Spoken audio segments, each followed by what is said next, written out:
ಯಾವುದೇ ಮಧ್ಯವರ್ತಿಗಳನ್ನ ಅಪ್ರೋಚ್ ಸೀದಾ ನನ್ನ ಹತ್ರನೇ ಬರಲಿ. ಯಾವುದು ಆಫೀಸ್ ಹೆಡ್ ಹತ್ರ ಹೋದರೆ ಅವ್ರ ಸಮಸ್ಯೆ ಬಗೆಹರಿಯುತ್ತೆ. ಅಲ್ಲಿ ಇಲ್ಲಿ ಅಲ್ದಾಡ್ಕೊಂಡು ಅವ್ರು ಯಾರೋ ಬ್ರೋಕರ್ ಬಂದರು ಮಾಡಿಸ್ಕೊಡ್ತೀವಿ ಕೆಲಸ ಅದು ಅಂತ ಹೇಳಿದ್ರೆ ಅಲ್ಲಿ ಹೋಗ್ಬಾರ್ದು. ಡೈರೆಕ್ಟ್ ನನ್ನ ಹತ್ರನೇ ಬರಲಿ. ಮತ್ತು ಫುಲ್ ಟೈಮಲ್ಲಿ ಅವೈಲೇಬಲ್ ಇರ್ತೀವಿ. ಅದೇನೇನು ನನ್ನ ಗಮನಕ್ಕೆ ತಂದರೆ ನಾನು ಅದನ್ನು ಸಾಲ್ವ್ ಮಾಡ್ಕೊಡೋಕ್ಕೆ ಸರಿ. ಚೆಕ್ ಮಾಡ್ತೀನಿ. ಇನ್ನು ಫೈಲ್ಸ್ ನೋಡಬೇಕು, ಲಾಗಿನ್ ನೋಡ್ಬಿಟ್ಟು ಏನಿದೆ ಸಮಸ್ಯೆ, ಆ್ಯಕ್ಚುಲ್ ಕೋರ್ ಇಶ್ಯೂ ಏನಂತ ಫಸ್ಟು ಅರ್ಥ ಮಾಡ್ಕೊಂಡು ಆಮೇಲೆ ನೋಡೋಣ how best we can solve. ರೈತರ ಒಂದು ಹೋಗ್ತೀವಿ ಅಂತ ಕೆಲವು ಗೊಂದಲ ಕೊಡಲಿಕ್ಕೆಲ್ಲ ಅದ್ರ ಬಗ್ಗೆ ಎಲ್ಲ ನೋಡ್ತೀವಿ. ನಕ್ಷೆ ಕಂಡ ದಾರಿಲಿ ನಮಗೇನೋ ದಾರಿ ಇತ್ತು ಅಂತ ನಾವು ಬಿಡಿಸ್ಕೊಡ್ಬೋದು. ಇಲ್ಲಾಂದರೆ ವಾಟ್ ಆಲ್ಟರ್ನೇಟಿವ್ ಕ್ಯಾನ್ ಡು ಅಂತ ನೋಡ್ಬೋದು. ನಿನ್ನೆ ಒಂದು ಕಂಪ್ಲೇಂಟ್ ಬಂದಿತ್ತು, ಯಾರೋ ಕಾಲುವೆನೋ ಒತ್ತುವರಿ ಮಾಡಿ ಫೆನ್ಸಿಂಗ್ ಹಾಕೊಂಡ್ಬಿಟ್ಟಿದ್ದಾನೆ, ನಮ್ಗೆ ಹೋಗೋಕ್ಕೆ ಜಾಗ ಇಲ್ಲ ಅಂತ. ಈ ಥರ ಕಂಪ್ಲೇಂಟ್ಸ್ ಬಂದರೆ ನಾವು ಸ್ಪಾಟ್ಗೆ ಹೋಗಿ ನೋಡಿಬಿಟ್ಟು ಒಂದು ಡಿಸಿಷನ್ ತೊಗೋಬೇಕಂತ ಶಾರ್ಟ್ಲಿ ಅದೊಂದು ಫೀಲ್ಡ್ ವಿಸಿಟ್ ಮಾಡಿಕೊಂಡು ನಾವು ಏನೇ ಸಮಸ್ಯೆ ಇದ್ರೂ one by one will sort it out. ಏನಿದೆ ಟಾರ್ಗೆಟ್ ಅಂದರೆ ಫಸ್ಟ್ ಒಂದು ವಾರ ಬಂದು ಅರ್ಥ ಮಾಡ್ಕೊಂಡು ಏನಿದೆ ಸಮಸ್ಯೆಗಳು ಅಂತ ನಮಗೆ ಪಬ್ಲಿಕ್ ಕೇಳಿದಾಗ ಗೊತ್ತಾಗ್ತಿದೆ.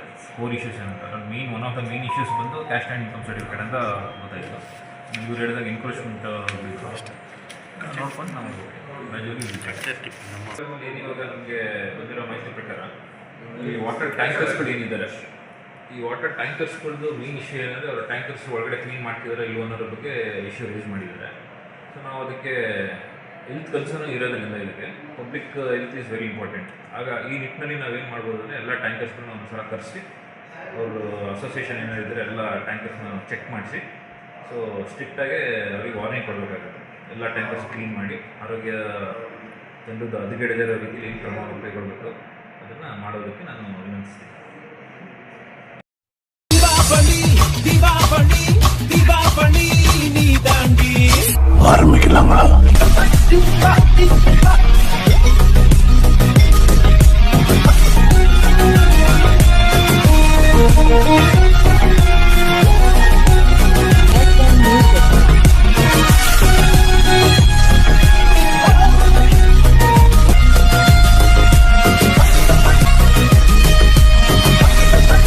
தரம் என்றும் நிரந்தரம், தரம் என்றும் நிரந்தரம், தரம் என்றும் நிரந்தரம். வாங்க.